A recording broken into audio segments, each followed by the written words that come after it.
In 1944, Franklin Delano Roosevelt had proposed a daring new idea, a second Bill of Rights. During his State of the Union address that same year, he declared the first Bill of Rights to be, quote, inadequate to assure us equality in the pursuit of happiness. Roosevelt felt that the American standard of living, especially following the effects of the Great Depression, was unsuited for what he was certain would become a world-class nation. Thus, the second Bill of Rights were aimed at assuring the base financial needs of every American were met, allowing them to fully pursue happiness. Of course, the second Bill of Rights never manifested. But what if that changed? What if in an alternate timeline, FDR created a second Bill of Rights? Hello audience, Mr. Z here with another alternate history scenario for you. If you're new to the channel, welcome. We have videos like this every week, so be sure to subscribe and stay tuned.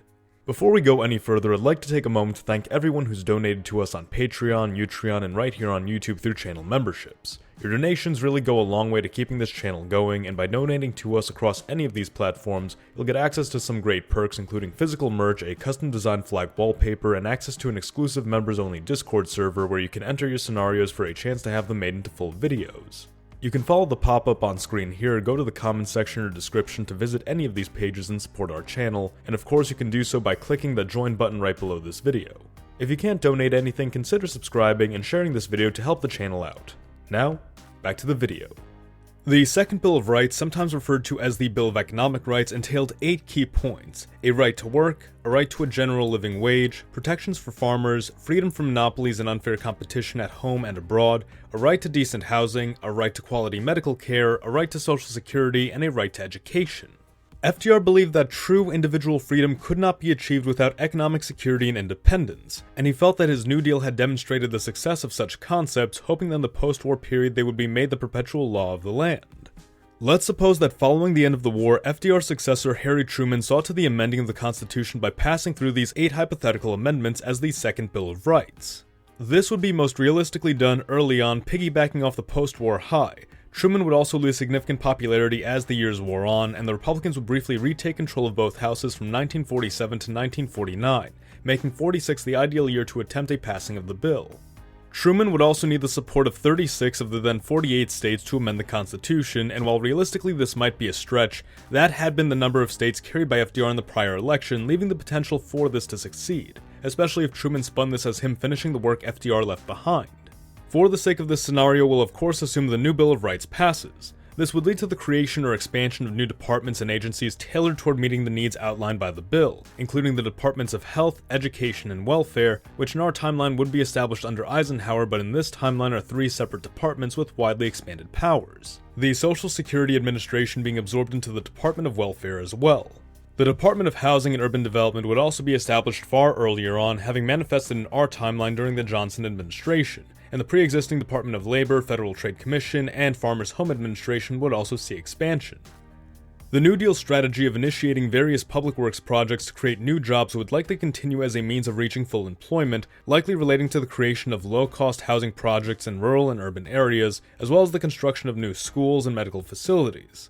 Safety nets would be created for the unemployed. All states would be compelled to enact minimum wages based off the cost of living within that state. A national free healthcare system funded by taxpayer dollars would be established. Funding for public schools would increase, and programs would be created to train new local teachers to meet demand. Farms would see increased subsidization with a possible return of government buybacks for unsold crops, which in turn would be distributed to the needy. And of course, the Federal Trade Commission would be given greater authority to investigate and break up monopolies. These amendments and the institutions they created would cement a change in the American socio-political dynamic. While the original Bill of Rights had taken to limiting the reach of the federal government, this new Bill of Rights would have expanded government power, in a way now asserting that the United States government had become more capable than ever of providing for the needs of its people, and that its people entrusted the government sufficiently to do so. And at this point in time, that would be largely true. The US had come out of the war far wealthier and stronger than just about any other major power, with the exception of the Soviet Union, and it wouldn't be until later that a collapse in trust for the government would result from national debates over civil rights and foreign intervention in Vietnam and abroad. Johnson, who ran on policies reminiscent of the Second Bill of Rights, even carried all but 6 states in the election of '64, showing that even by this point in time support for a strong provider government was widespread. Though this being said, the response from the American public would likely still be mixed. On one hand, many citizens would have welcomed these rights as a positive step toward addressing poverty, scarcity, and lacking opportunity. But on the other hand, there likely would have been concerns about potential cost, impact on the economy, and the increasing role that the government would play in people's lives. This could very well serve as an earlier political schisming point for the country, with the more laissez-faire isolationist Republicans of the Midwest growing in power from disillusioned Democrats who feared an overstepping of government power.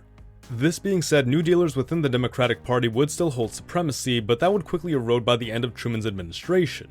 What Johnson's administration had demonstrated in our timeline was that irreconcilable differences existed between the factions of the New Deal coalition, but until his administration, those differences weren't brought up to damaging degrees.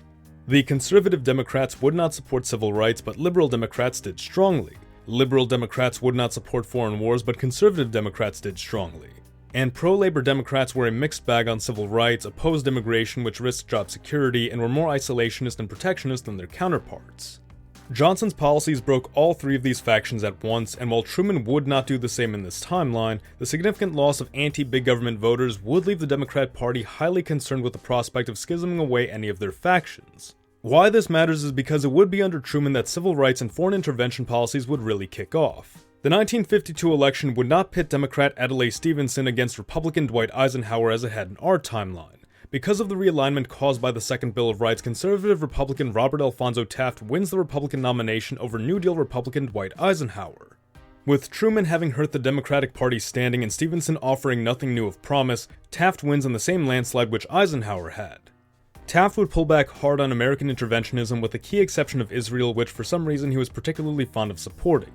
He would reduce recovery funding to Europe and may even consider withdrawing the United States from NATO, having considered it provocative against the USSR. Taft had sought to appeal to Southern voters in a way unlike prior Republican candidates and may take it upon himself to adopt anti-civil rights positions for the sake of swaying the South away from solid Democrat control. Taft's positions on the New Deal also seemed to soften as the years wore on, and while a decade earlier he may have challenged the Second Bill of Rights, by the time of his presidency he may have been willing to accept and even support the amendments, having begun demonstrating sympathy for housing the poor using federal money, providing for the elderly, and even protecting laborers from abusive monopolies, even despite the Taft-Hartley Act which aimed at curbing union power. The Democrats in turn would attempt to consolidate around their labor and socially liberal factions, attempting to pry away economic liberals from the Republican Party, but being unable to effectively do so without upsetting the protectionist labor faction, possibly leaving the next few years to be dominated by a Republican Party sympathetic to New Deal policies and the Second Bill of Rights, but far less sympathetic to foreign interventionism and civil rights, having courted the southern states much earlier than in our world. What this would mean is that America would never enter the Vietnam War. Taft would probably break with isolationism to maintain stability in Cuba, justifying it as within the bounds of the Monroe Doctrine, preventing Castro from rising to power and averting what would become the Cuban Missile Crisis. Soviet influence in Europe and the Middle East would grow massively, however. Without continued American support, it's quite possible that Greece, Italy, Austria, Western Germany, Sweden, Denmark, the Netherlands, Belgium, and even France could see the rise of pro-Soviet socialist governments. On the European continent, much would rest on the wealth and might of Britain and of the strictly anti-communist ideologies of Spain and Portugal, who together with Norway and Iceland would form the last anti-communist holdouts on the continent, these circumstances driving them to adopt more authoritarian positions for the sake of preventing the rise of socialism within their borders. It's also worth mentioning that without an interventionist America, Britain would not be compelled to decolonize as it had in our world and may hold on to a number of its colonies. But what do you think? What might have happened had there been a second Bill of Rights? Let us know in the comments below. The US of Z thanks you for watching. Mr. Z, out.